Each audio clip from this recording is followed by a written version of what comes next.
কি কি বিষয় নিয়ে আলোচনা হয়েছে? Ready ready rolling.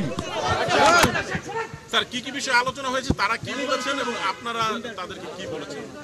না, আলোচনার মধ্যে তো প্রথমত বাংলাদেশের সাথে যুক্তরাষ্ট্রের বাইলেটারাল রিলেশনশিপের দ্বিপাক্ষিক যে সম্পর্কের বিষয়ে আলোচনা হয়েছে। সেখানে ধরেন আপনার অর্থনীতিটা উঠে আসছে, ট্যারিফের বিষয়টা উঠে আসছে এবং ট্যারিফের বেলায় বাংলাদেশ কী চিন্তা করছে সেটা উঠে আসছে। এবং আমরা বলেছি বাংলাদেশের পক্ষ থেকে আমাদেরকে এটা নিয়ে বসে আমরা সবাই মিলে ট্যারিফ কীভাবে অ্যাড্রেস করা যায়, ট্যারিফের ইস্যুটা, এবং এটা তো অ্যাড্রেস করতে হবে। আমাদেরকে ট্যারিফের বিষয়টাকে একটা মানে টলারেবল লিমিটের মধ্যে তো না আনলে আমাদের এক্সপোর্ট তো ক্ষতিগ্রস্ত হবে।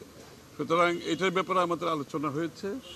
আর আলোচনা হয়েছে নির্বাচন তো আছে, আপনারা বুঝতেই পারছেন, সবাই তো জানতে চাচ্ছেন নির্বাচন কবে, আমরা কি চিন্তা করছি। স্বাভাবিক এটা দীর্ঘ আলোচনা হয়েছে এবং স্বভাবতই বাংলাদেশে গণতান্ত্রিক অর্ডার ফিরিয়ে না আসলে আমরা বলেছি বাংলাদেশের যে বিভিন্ন ক্ষেত্রে দেশের ভিতরে বাইরে যে সিদ্ধান্তগুলো স্থগিত আছে, যারা সিদ্ধান্ত নিতে পারছে না সেটা ক্ষতিগ্রস্ত হচ্ছে। আর তাছাড়া একটা নির্বাচিত সরকারের আসার পরে যে সিদ্ধান্তগুলো সহজে আসবে এবং জনগণের সমর্থনে যে সরকার থাকে তাদের সিদ্ধান্তগুলো নিতে যত সহজ হয়। আর এটা তো সংক্ষিপ্ত কিছু না, এটা তো যারা বিনিয়োগ করবে দেশের ভিতরে বাইরে, এটা তো short term, mid term, long term, এটা শর্ট টার্ম কিছু না। সুতরাং স্বভাবতই সবাই অপেক্ষা করছে একটা নির্বাচিত সরকার, তাদের পলিসি কী হবে।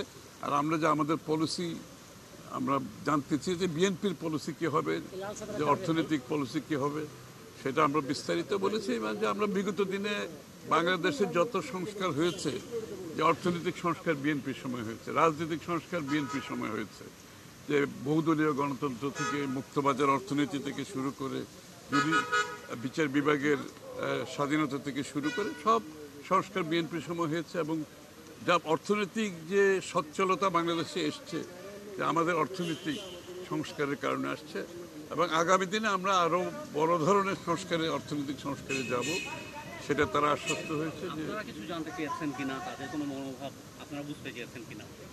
না, তাদের না, নির্বাচন তো ডিসেম্বরের মধ্যে, স্বভাবতই এটা আমাদের প্রধান উপদেষ্টার সাথে আপনারা বৈঠক করেছেন এবং বিএনপি মহাসচিব উনি ব্রিফিং করে বলেছেন যে প্রধান উপদেষ্টা যে কথাটা বলেছেন বিএনপি আশ্বস্ত হতে পারেনি। এই না, আমাদের আশ্বস্ত না হওয়ার বিষয় না।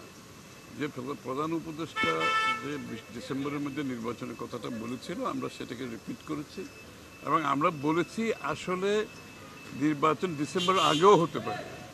কারণ হচ্ছে কি, এখানে তো হচ্ছে সংস্কারের কথা বলা হচ্ছে। প্রধান উপদেষ্টা নিজেই বলেছেন যেই সব বিষয়ে সংস্কারে ঐক্যমত হবে সেগুলো করা হবে। এটা তো খুব সহজ ব্যাপার। আমরা সকলে আমাদের প্রস্তাবগুলো জমা দিয়েছি। ওখানে যেই বিষয়গুলোকে যেই সংস্কারগুলো ঐক্যমত হবে সেটা তো আমরা 15-20 দিন, 1 মাসের মধ্যে করে ফেলতে পারি। এরপরে যে সনদের কথা বলছে, যদি ঐক্যমত হয় সনদে, যেখানে সেই সনদ সিগনেচার করা, এটা সই করার কোনো সময়ের ব্যাপার না। সুতরাং সব কিছু তখন তো নির্বাচনের রোড ম্যাপ না দেওয়ার কোনো কারণ তো নাই। কারণ এটা তো ওপেন এন্ডেড, একটা খোলা কিছু হতে পারে না। নির্বাচনের বিষয়টা, সংস্কারের বিষয়টা, এগুলো ওপেন এন্ডেড থাকার কোনো সুযোগ নেই।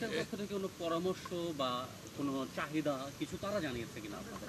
না, ওই যে ট্যারিফের বিষয়ে তো তারা নিজেরাও, আমরা যেরকম সংখ্যার মধ্যে আছি, তারা তো বাংলাদেশ যুক্তরাষ্ট্রের যে অর্থনৈতিক সম্পর্কটা, তো এখানে তো কিছুটা ব্যাঘাত ঘটবে।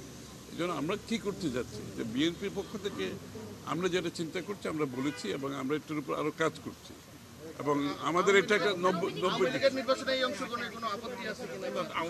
আলোচনা ওগুলো আলোচনা। স্যার, আমি একটা প্রশ্ন একটু অ্যাড করতে চাই, সেটা হলো জামাতের আমির বলেছেন যে আগামী রমজানের আগেই তারা নির্বাচন চান। রমজান সম্ভবত আগামী ফেব্রুয়ারি মাসের 20-21 তারিখে হবে এবং আপনাদের সময়টা হলো ডিসেম্বর। এই কাছাকাছি সময়, এই দুইজন আমরা এখানে শুনেন, নভেম্বর ডিসেম্বর বিষয় না, বিষয়টা হচ্ছে একটি ইন্টেরিয়াম গভর্নমেন্ট আছে। এটা হচ্ছে স্টপ গ্যাপ, এটা হচ্ছে একটা ট্রানজিশন টু ডেমোক্রেটিক প্রসেস। মূলত। এবং এই সরকারের মূল কাজটা হচ্ছে সেই জায়গায় ডেমোক্রেটিক প্রসেসে ফিরে যাওয়ার জন্য যে কাজগুলো করা দরকার যত তাড়াতাড়ি সম্ভব তারা সে কাজগুলো করতে পারে সেটা আমরা বলেছি।